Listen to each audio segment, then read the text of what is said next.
special opportunity. So, as you know, we will be having our Skype session with Mr. Hargrove, and I had the National Junior Honor Society members here who really spearheaded this whole project. Let's give them a round of applause.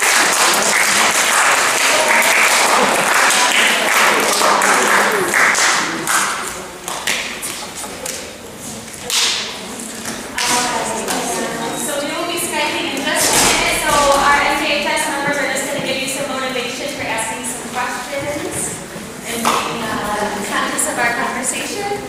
So as I just said, we are Skyping down our girls moving after in the movie Blackfish, and we're going to be able to have the chance to ask you some questions. So hopefully you guys have some good ones to start to ask him, and you should try to keep in mind to ask questions that might be able to affect him personally, which he can't find online. Don't be shy in your questions, but also make sure that they're relevant. Absolutely. He's very excited to talk with you guys.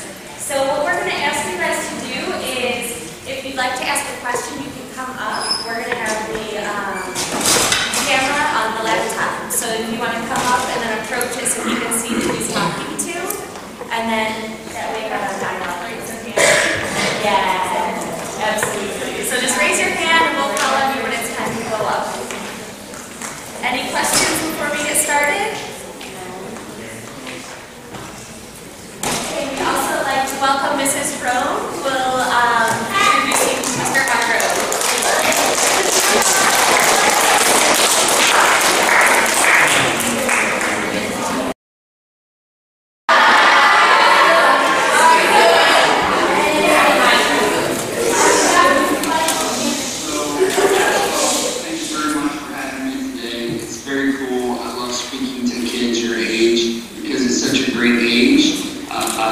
Youth is a very powerful thing, so you guys will already know it, will know it soon enough. But myself, I started as a killer whale trainer for SeaWorld at the age of 20 in 1993, and I just resigned in August of 2012, and I had 14 years of experience. And if you do the math, and when we started in 93, and you just resigned in 2012, that's 19 years of experience, not 14. But I left the industry at one point for 5 years before I came back in 2008. So my career, even though we're looking at a 19-year period, my actual experience time is 14 years. So in that 14 years, I trained and I swam with killer whales at SeaWorld of Texas, SeaWorld of California, where I spent the most part of my career, the bulk of my career was SeaWorld of California. And also, I was a supervisor of killer whale training at Marineland in the south of France, where myself and another SeaWorld trainer that went over there, we conditioned water work with those whales and performed it, and they had never had trainers in the water with them ever before in their entire life. So that was a unique experience to do that. So I've had, 3 different parts of my career, spanning almost 2 decades. You guys all know the tragedy that happened in 2010 with my friend Dawn Branshaw. She was killed. She was also dismembered by the whale telephone. And, a lot of people ask me, even my own family, does this make him a bad whale or a bad animal? And the answer is absolutely not. These animals are aggressive. By nature, they're apex predators. So there's nothing, an apex predator means that they are the top predator. There's nothing else that preys on or eats or kills a healthy killer whale. So, they're just very dangerous animals to work with. Now, obviously, because of their intelligence and their social ability, we're able to get in there and build relationships with them, but we never lose sight of what these animals are capable of. So although it was obviously horrific what happened to Dawn, and also just 60 days before Dawn was killed, another trainer and colleague of mine was killed, Alexis Martinez, by a whale I used to work with and swim with, Keto. He killed him just 60 days before on Christmas Eve. We all know that those whales are capable of that. And the stronger your relationship is with that animal, the stronger your behavioral skills are with that animal, the less likely something is to happen, or when it does happen, your ability is stronger to get out of it. But it will never completely eliminate aggression. 15 years of experience and obviously a very strong relationship with Tilikum, and Tilikum made that choice. We'll never know why Tilikum made that choice, but what we do know about that instance is that it was aggressive. Now, SeaWorld tries to deny that to the public, but we have always discussed it internally as a highly aggressive event. We've never discussed it as anything but to the public, they want to try to spin it and say he didn't attack her. It was like exploratory and he accidentally killed her. But I can tell you with 100% authority that Tilikum, that was definitely aggressive. Everything about it was aggressive. He never came under control. He refused to come under control the entire time.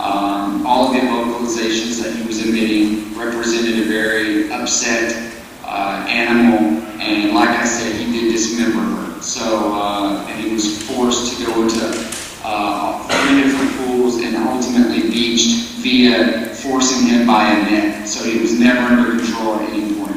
So it's just outrageous for SeaWorld to even claim that he didn't attack her, but these are the things that SeaWorld has to try to do to put out to the public, because they can't let the public know everything that's really going on, because that takes away their veneer, so to speak, the image that they need the public, they need people like you to have of them so you continue to go. If you really knew everything that was happening and everything that was going on, then you're not going to go visit their parks, and that means then they're not going to get the money that they want. And that's what this really, unfortunately, is all about, is about money. It's about profit, it's about staggering hundreds of millions of tax-free profit every year that this company makes by exploiting these amazing, intelligent, sophisticated, highly evolved animals. Now, we as trainers, we love those whales more than anything. As a trainer, it is an evolution process that you get to the point where you realize that you cannot give them everything that they need to thrive in captivity.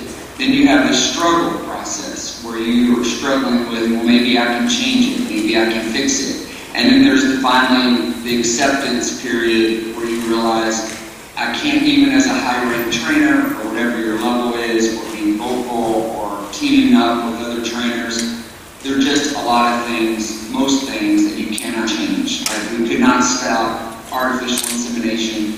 We could not stop them from separating mothers from their calves. As a matter of fact, they're doing that right now as we speak. They artificially inseminated Kalia at 8 years old last year, and now they're getting ready to move her, separate her from her mother Kasaka, moving her to Texas.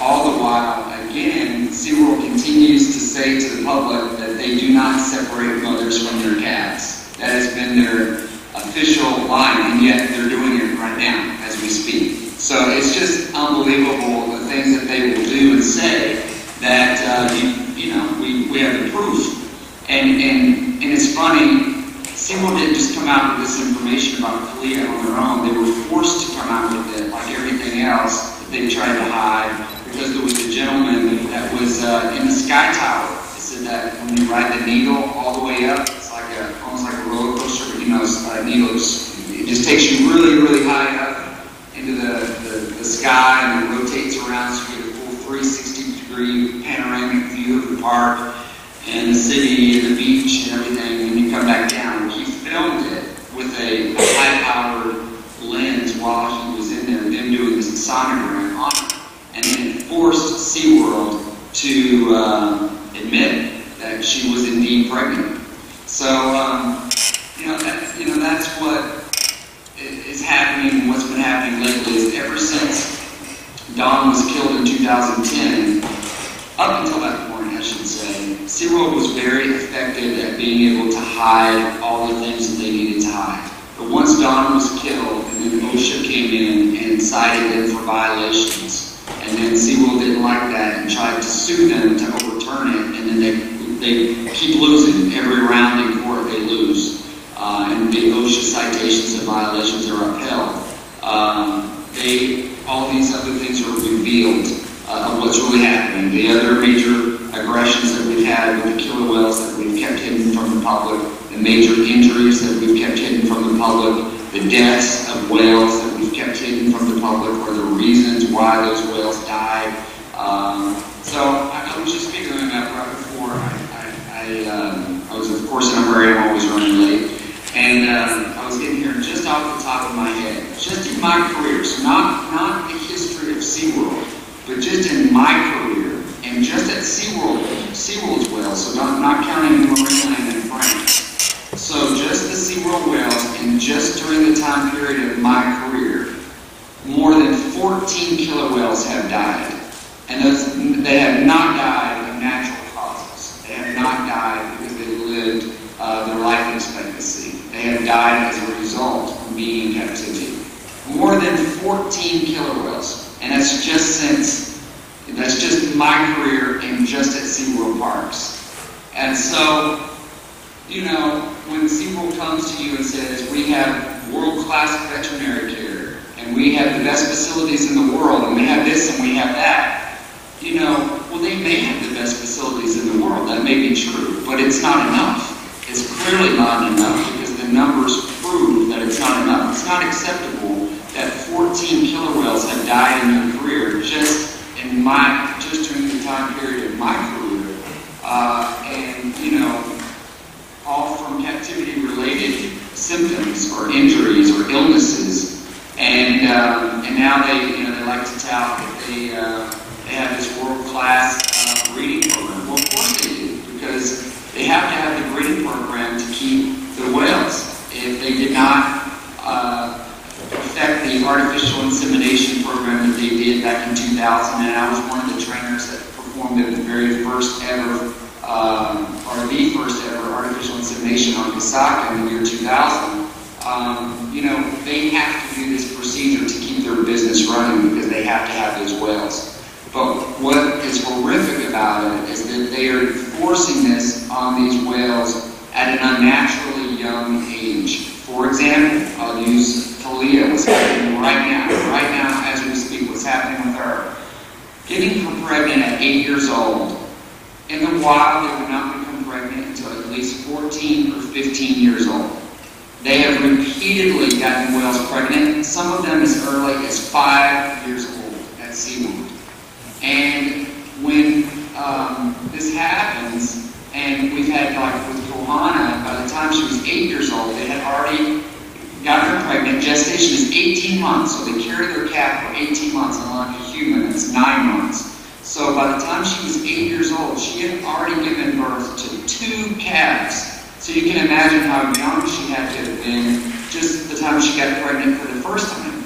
And because she was so young, and because they had taken her from her mother, Takara, when she was only 3 years old, she had no mothering skills, she didn't know what to do, she didn't have any other adult female to help her. She rejected both of those calves, and the second calf died within the first year of his life. So it's just so sad when you see what's happening, and they won't stop. They just keep doing it. And so, that's what I've done now. Obviously, you guys know, as I've resigned, I feel a duty now to tell people the truth, what's really happening. And I think with 14 years experience in 3 different parks, that I do have the experience that I can tell you from my just firsthand knowledge and hands-on what we did with those whales today and what's really happening. I was a senior 1 trainer within the SeaWorld system. That's the highest ranking senior trainer you can be at Shamu Stadium. And like I said, I was a supervisor of killer whale training at Marineland in France.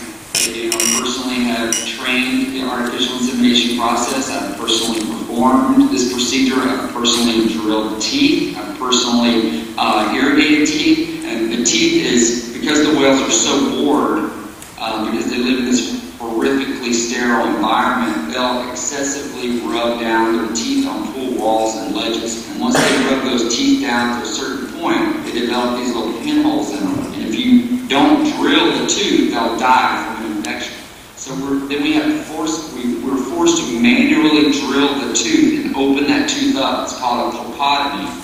And then once you open it up, then it's critical that every day, 2 to 3 times a day, depending upon the whale and the tooth, you have to irrigate it, and basically with a metal catheter, you have to go inside the tooth and irrigate it out in a high-powered solution, a high-powered machine that shoots out this solution in the metal catheter. So all of these are products from captivity. They do not happen in the wild. So, and when they like to say we have world-class veterinary care, well, yeah, your veterinary care is designed because you're having to deal with the symptoms caused by captivity. You would not be having to deal with these symptoms from whales in the wild. So I know, did you want to, I saw someone stand up in the back. Did you want me to move into a different area? I think some of the students had some questions for you. They like Blackfish and they've read some articles. So at this time, maybe we could open it up and some of them wanted to talk to you about specific things. Let's do it. All right. Sounds good.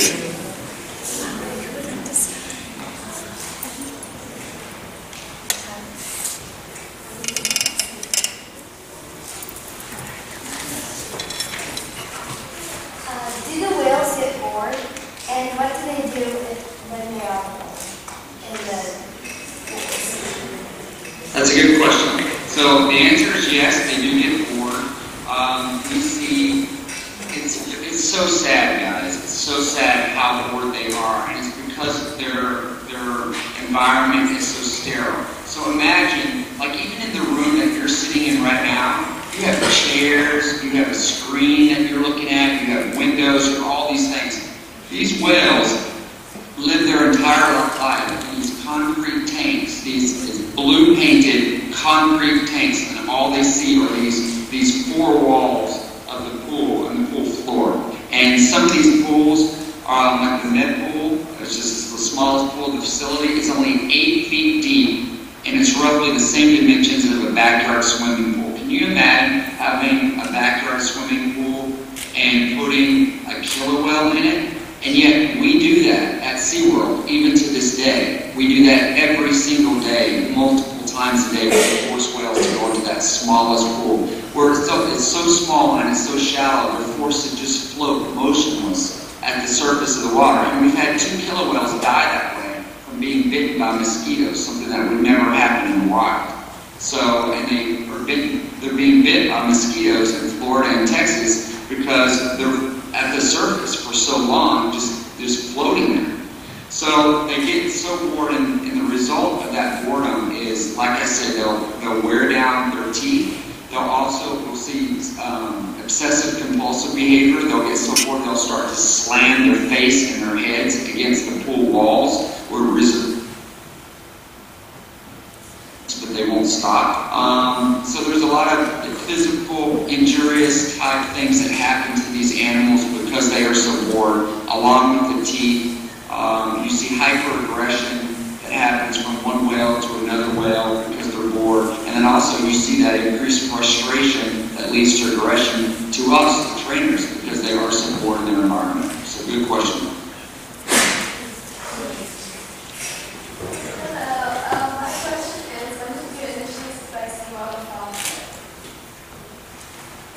And repeat that last part of your question again. When did you initially suspect SeaWorld of foul play? Foul play, that's a good question. I would say, when I started, well, first of all, I wanted to do it ever since I was 6 years old. And when I started at 20, I thought SeaWorld was perfect. And for the first few years of my career, again, I didn't think anything of SeaWorld. I didn't think anything was happening that shouldn't be happening, and that these whales lived a great quality of life. I would say around the 4-year mark, I started to have enough experience that I was privy to enough information and started to see enough things happening with animals. Because when you first get there, day one, stuff's not happening. But by the time you've been there 4 years, certain animals have died, certain animals have become sick, certain animals have become injured. You may have seen an aggression. An aggression may have happened to you already at that point. So the higher up you go and the more years that you were there, the more you see. And but I would say for me, the first time that I first had the understanding that this was not really right, and that these animals were not living a high quality of life, and in fact, were living a very decreased and poor quality of life. I would say it was, for me personally, it was around the 4-year mark. James? Hi. I was wondering if not just the whales were going through this, like were there other animals as well that were going through the same things, or is it just the whales? Yeah, that's a good question. And my experience is almost exclusively with killer whales. I never worked at Dolphin Stadium where they had beluga whales in the Texas park. But hold on, let me grab my notepad because a good friend of mine who did spend their entire career at Dolphin Stadium with the belugas, she just sent me this morning. I wanted to give it to you, so I have to write this down because again, these are animals I didn't personally work with, but it happened at SeaWorld. So, this is something that you should know about belugas. You can see me, and I'm reading off here. Okay, so just at SeaWorld in Texas, one park, and just since 1995, so not before 1995, just since 1995, 13 beluga whales have died at SeaWorld in Texas. 5 of them were under the age of 5 years old when they died. One of them, her name was Olivia. She was only 7 years old. They came in and found her dead. She had severe acute cranial and cervical trauma and fractures. So she had broken bones in her head and neck region. They never knew what happened to her.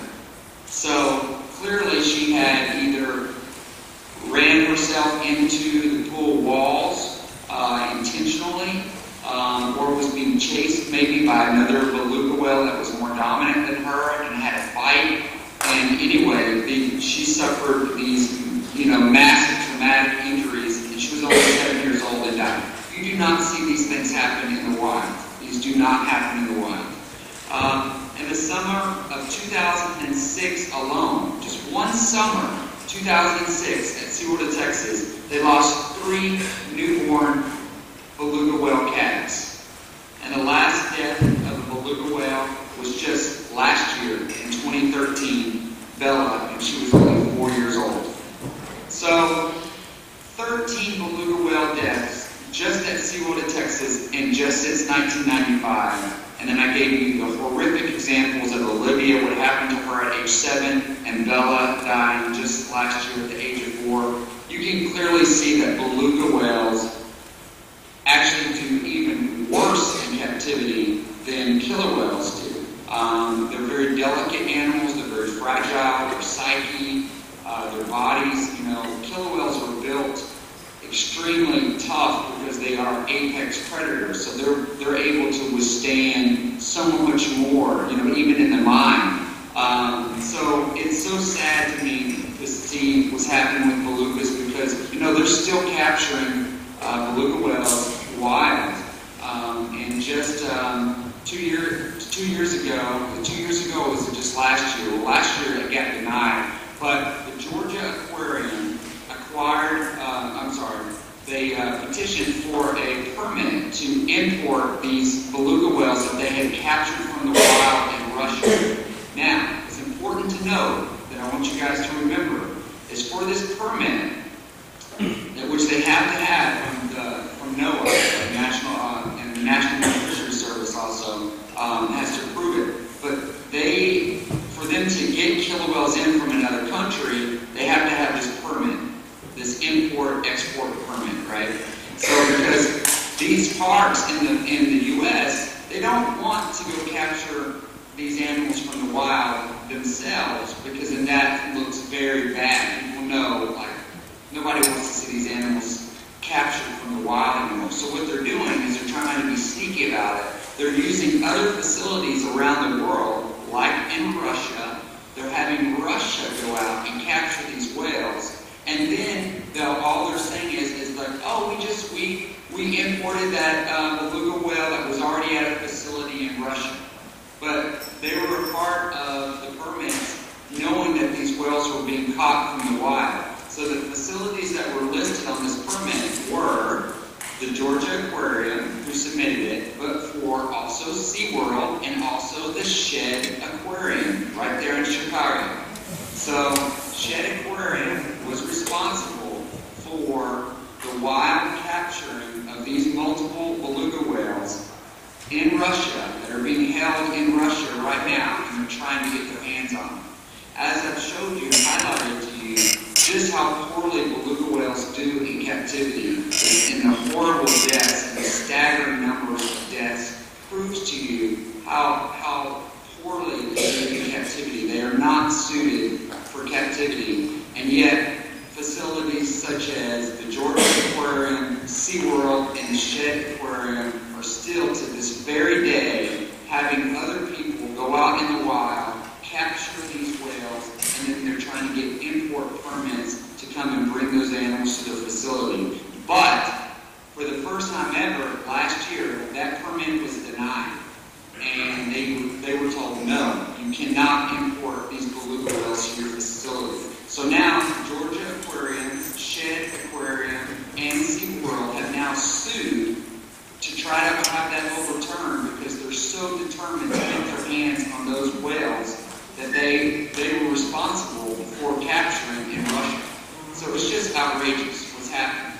And they're all trying to do it in this sneaky way. That's why they went to Russia and they're not doing it themselves. So it's very sad, but the good news is that now people are very smart and people are onto them and people are watching them and following them, and we have the internet and we have social media, and they're not getting away with the things that they used to get away with.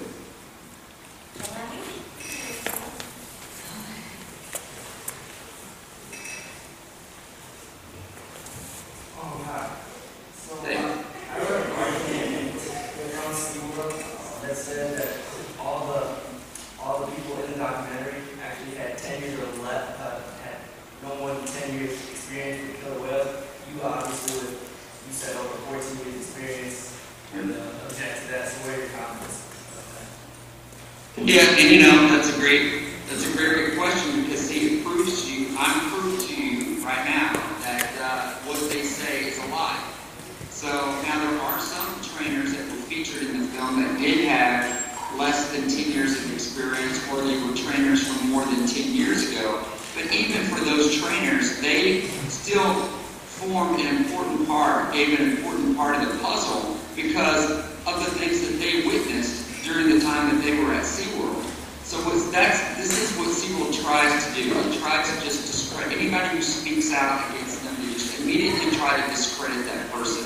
So, but often it is with complete outright lies. And like you said, how can they say that the trainers in the movie that spoke out haven't been trainers for more than 10 years when I just resigned from SeaWorld August 17th, 2012. It's a matter of record. They can't deny it. It's a matter of record. I can produce records that show you the date that I resigned from SeaWorld, August 17th of 2012. So, and even SeaWorld has come out and acknowledged that I resigned in August of 2012.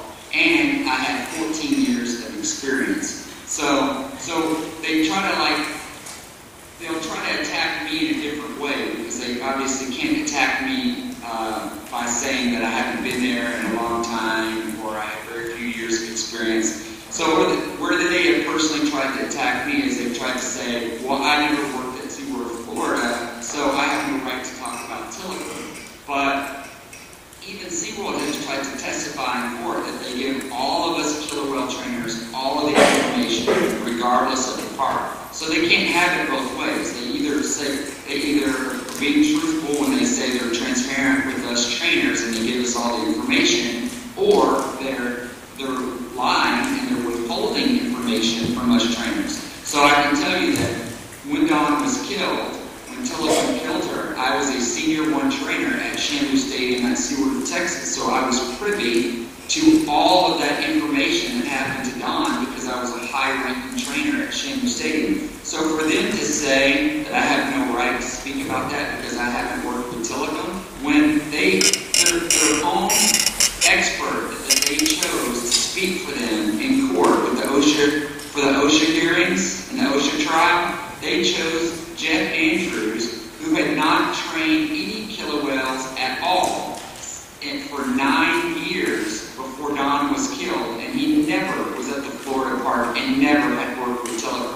they used him as their own killer whale expert to talk about Don's death and to lie and to say that Tilikum is not an aggressive animal and that he did not attack Don and that the only reason for her fatality was a mistake by Miss Bradshaw, which I think was a disgusting comment, that you're blaming someone that's dead, she can't even defend herself. And Don had more experience, more killer whale experience than Jeff did. And again, like I said, Jeff never worked with Tilikum. He never worked with Tilikum, he never worked in Florida, and he hadn't even been around any killer whales at all for 9 years when he made that statement for SeaWorld. So, as you can see, they're just, you can't believe anything that comes out of their mouth. Their history proves it. I mean, in court, I want you guys to know this because this is one of the final things that broke the camel's back for me, making my decision to leave. They testified in federal court that they had no knowledge we had a dangerous job. Even the judge, the federal judge, ruled that that is not even plausible, that no reasonable person would conclude that. Every single one of you sitting in this room, you're not a killer whale trainer, but you would know that it's dangerous to work with a killer whale or to swim with a killer whale. That is common sense. And the judge even pointed out that SeaWorld's own internal documents, with all of their signatures on all of those documents, saying out of their own mouth how dangerous certain whales were and how only most experienced trainers should work certain whales because these whales were so dangerous, and then signed it, their signatures, and then of course just 60 days before Don was killed, Keto killed Alexis in an aggressive situation that we intimately were involved in and knew about because those were our whales, and we had a SeaWorld supervisor there at the time. So that's why the judge made it clear that it's not even plausible. No reasonable person would conclude that, and your own internal documents prove that you knew that it was a dangerous job. And even the federal judges in the U.S. Court of Appeals in Washington, D.C. said the same thing.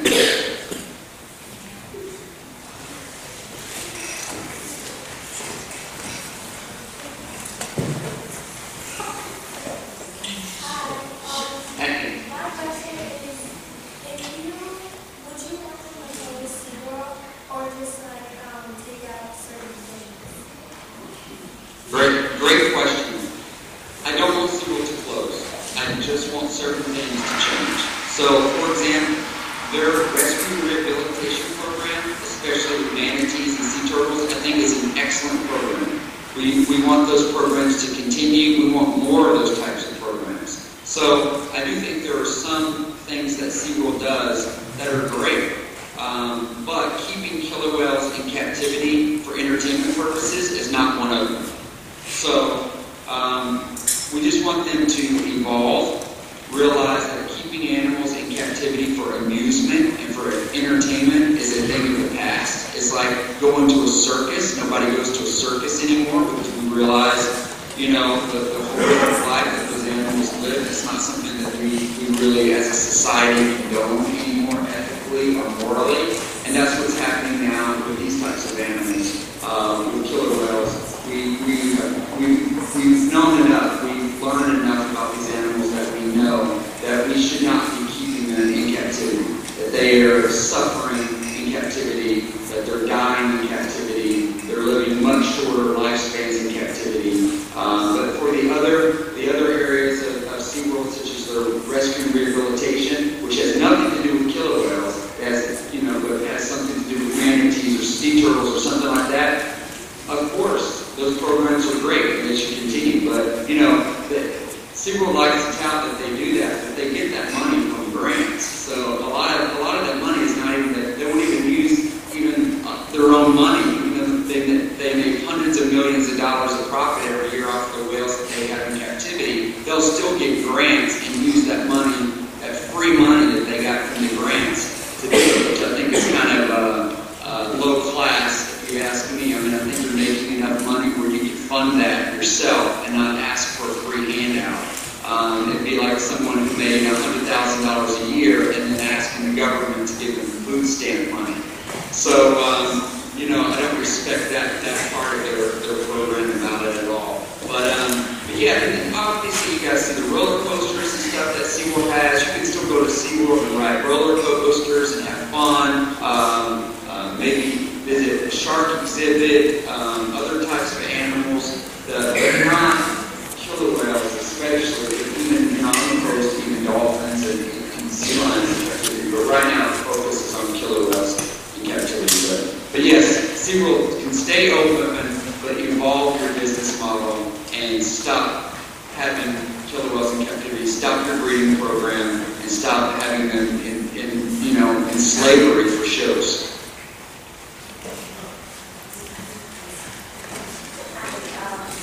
What qualifications did SeaWorld require you to have, and do you think that they were enough? That's a good question. Well, I didn't think that SeaWorld would even look at me unless I had a psychology degree or a marine biology degree. So I was actually in school at the University of Houston for my psychology degree when this position opened up at SeaWorld of Texas. And I heard about it, and they invited me to swim test because I would go and I would harass those trainers all the time, and so they knew who I was. And always talking to them, what do I need to do to become a trainer? And so when this position came available, they said, hey, why don't you come and try out? I said, well, I'm only 20, and I'm only just completed my first year at University of Houston. And they said, no, it doesn't matter. If you pass the swim test, then you'll go into an interview, and then in that interview process, then they'll ask you all types of, you already had animal experience. I did volunteer work for the Marine Mammals Training Network out of Galveston, Texas. So I had my SCUBA certification, which was required. I had my prior animal training or animal experience from the Marine Mammals Training Network in Galveston. I had done public speaking in high school, and then I passed the swim test. And there were 27 people on my swim test. Me and 2 other people passed it, and out of us 3, I got the job.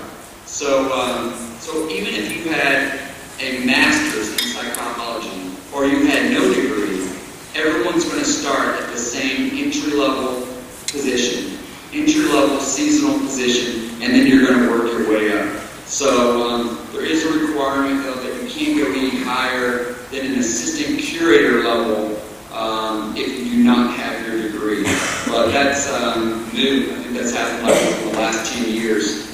Because one of our VP, our corporate curator of animal training, does not have a degree, but he was already in that position before they put that statute into effect. So it was grandfather claused in, it didn't affect him. They weren't going to demote him or make him lose his position because he was already in it. But so that's another area where people may try to attack me and say, well, I don't have a degree. Well, our boss that oversees all 3 SeaWorld parks and is the top dog, the top guy for animal training over killer whales, sea lions, dolphins, you name it, for all 3 SeaWorld parks, does not have a degree.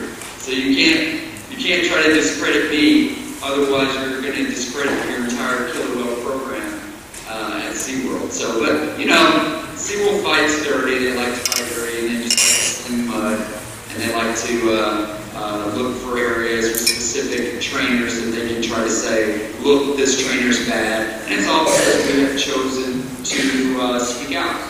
And we want people to know the truth about these animals. We want you to know what's really going on, because you guys, at your age, you are the future. And you guys, like right now, I'm starting the movement. I'm part of the people starting the movement of ending killer whales in captivity and animals, large, intelligent animals being in captivity. You guys are going to finish that. You guys are going to make that happen with the finishing touches on that. And that's why your age is so powerful.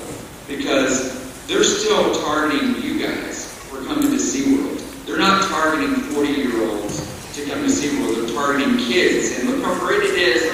We're so happy, and the whales are so happy, and all this. And I'm here to tell you, I live that life. I love those whales more than anything. I had the most amazing life and career with those whales.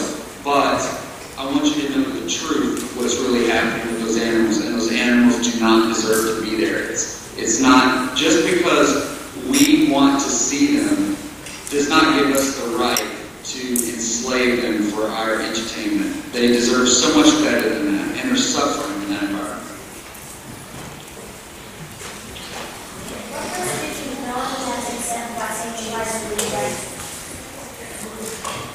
I'm sorry, can you repeat that one more time? What risk did you have to knowingly accept by taking part in the movie Blackfish? What did I have to accept? What risks? What risks? Oh, the risks? Yeah. Well, I mean, gosh, everything happened so fast with me leaving. When I left SeaWorld on August 17th, when I resigned, 7 days later is when I shot my interview with Blackfish. So they flew me to Seattle 7 days later, so it happened very quick for me. But you know, I knew that I was going to lose a lot of friends that were still trainers at SeaWorld or still in the industry. I have kept some, but they have to keep it secret because they're so fearful of management. They're afraid to even say my name at work. How sad is that? But management has put that pressure on them, and they're fearful of losing their jobs just by knowing that management knowing that they're still friends with me and still staying in touch with me. So, but then of course I did lose friends of mine, some that were very good and dear friends of mine that truly hate me for speaking out. Even though they know what I'm saying is the truth, but they view it as, you know, being a traitor, that these were things that we were supposed to always keep hidden and keep secret from the public, and now I'm violating that. And by doing that, now I put their jobs at risk. Like another question before you, we're not trying to close SeaWorld down, and I don't want any of my friends to lose their jobs. I just want SeaWorld to change their business model and stop impregnating these killer whales at unnaturally young ages and separating mothers from their calves and stop enslaving these whales for entertainment. It's just wrong. It's wrong. We don't live in the 70s or the 80s anymore. People don't think like that anymore, and it's time to move on. And they're gonna fight to stay with it because those whales bring them so much money. That's why. It all comes back down to money. And my friends that are still there, I get it. You know, that's their livelihood, and what do they get to do? They leave or whatever. So I understand their need to stay quiet, because if they speak up while they're still a trainer at SeaWorld, SeaWorld will fire them, I assure you. And they know that, so they have to keep quiet. Well, thank you so much, Mr. Hargrove. I think this was a really beneficial experience for everyone here.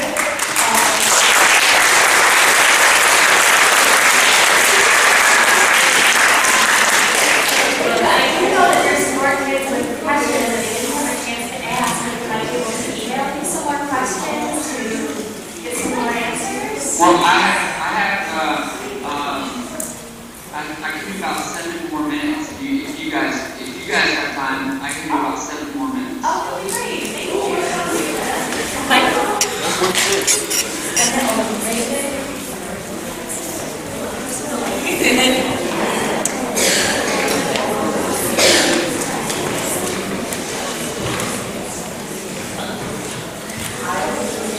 Hey.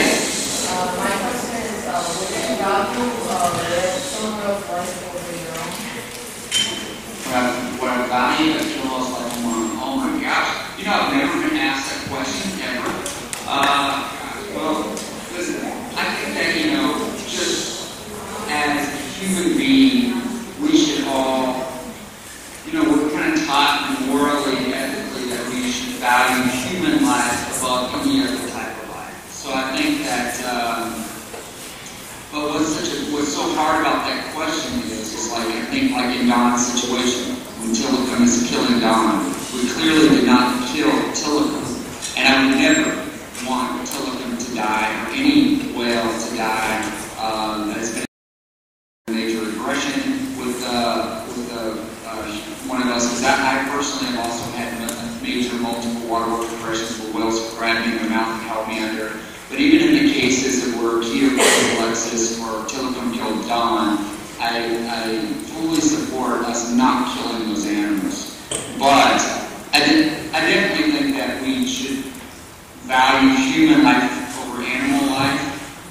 But with that said, I don't think, okay, I guess a better way to explain it is this.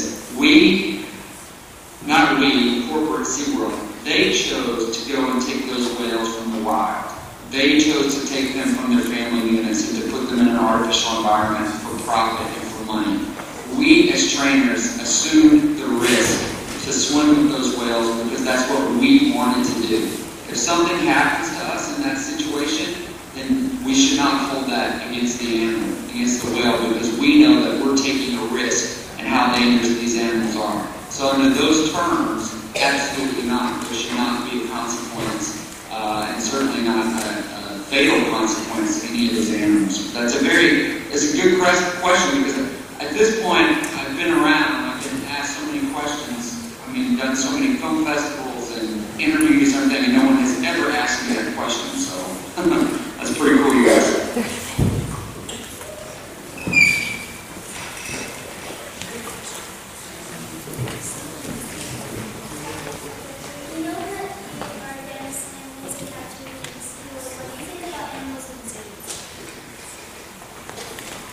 I think there's probably some, I know that there are some zoos out there that are doing truly beneficial work in conserving the species. And I also know that there are zoos out there that are terrible and should not have those animals at all.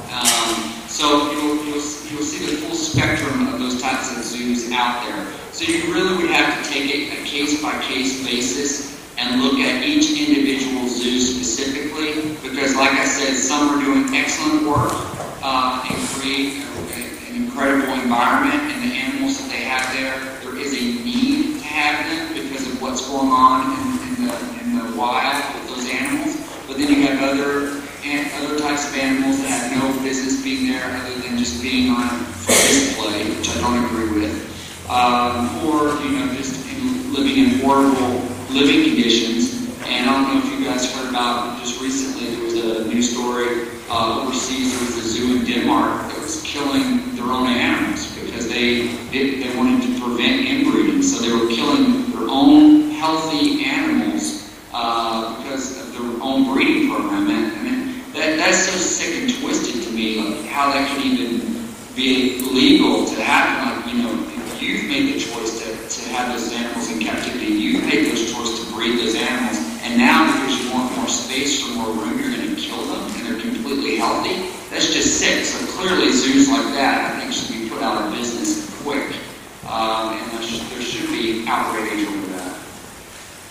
So I would just say to you, each zoo, take it specific, individual specific, and look at it and ask those questions. Why do you have these animals here? And look at their living conditions.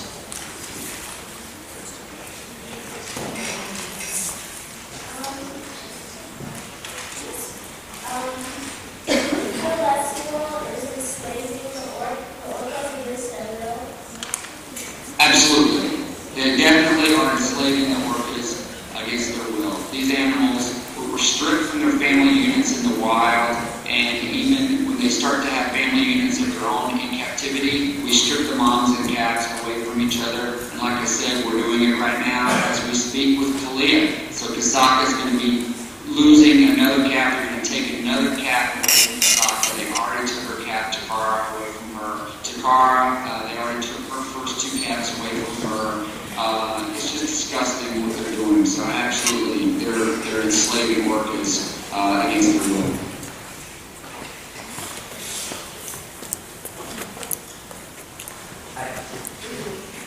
So I was wondering that information that you were showing us earlier, are those autopsy reports that SeaWorld has, and if that's the case, then why would they have those autopsies in the first place? Yeah, I read you directly the wording and for animals we call it an autopsy and necropsy, just to let you guys know. So whenever you hear the word necropsy, you know that means an animal autopsy. And yeah, that went about Olivia that died from severe acute cranial and cervical trauma, fractures, broken bones in the head and neck region. That's reading directly from her necropsy report.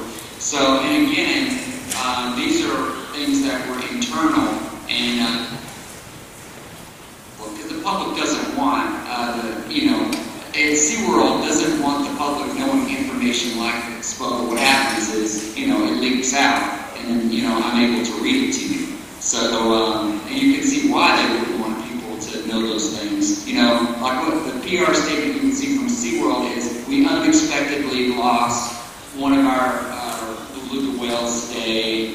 Our SeaWorld family is very saddened by this loss, period. And that's all you hear about that.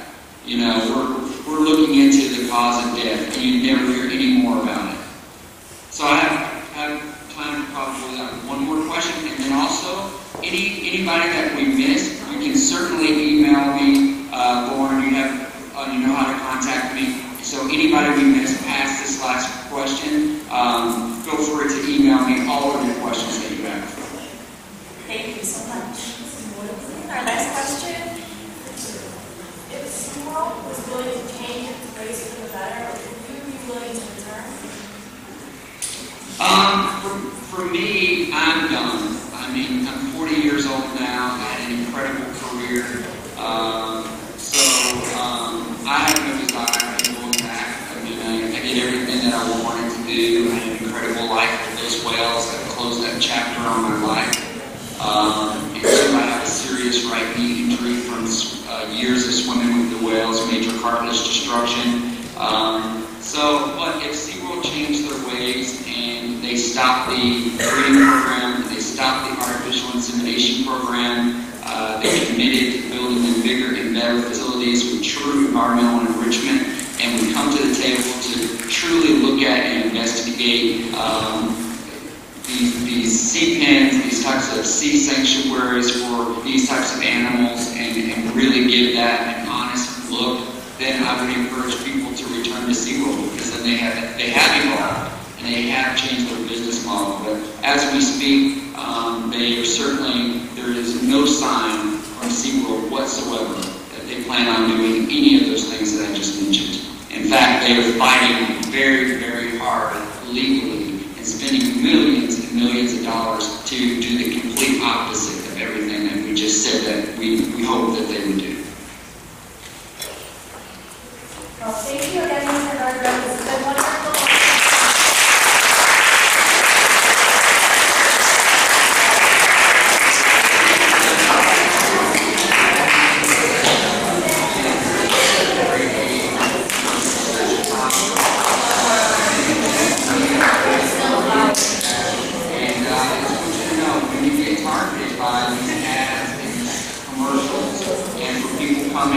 How great our facilities are. I want you to remember the true numbers that I just gave you of what's really happening with killer whale deaths, with beluga whale deaths, and what's really truly happening with these animals. And take to social media. You guys have the power, you have the voice, and at your age, you are going to be the ones that are going to, finish this off and carry people into the next generation of things. So thank you very much. And